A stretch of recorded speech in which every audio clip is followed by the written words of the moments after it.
Hey guys, this is what hoarding looks like.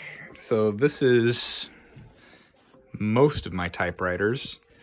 The one there is an Olympiette electric that we found in the closet of my wife's grandfather. That is a Royal Quiet Deluxe. That is a Corona Zephyr, which does not work. That is a Smith Corona Classic 12, case for my Olympia SM9. That is a Smith Corona Courier. That is a Royal Quiet Deluxe from the 40s. That one's from the 50s. Smith Corona Sterling and a Smith Corona Galaxy. But the one that I've been using the most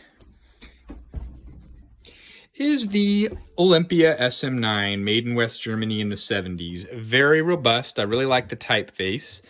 And I just ordered and came today in the mail from this company right here, thepapermillstore.com. I ordered a 100 count of what they call onion skin, 100 sheets. It's this translucent, ultra lightweight paper, specifically meant for writing airmail letters on a typewriter back in the day when typing was more common. We got kids over here, so that's what happens. You just load it right up, which is really hard to do one-handed.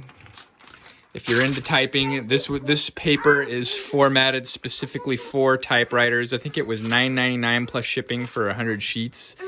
Check it out. See you later.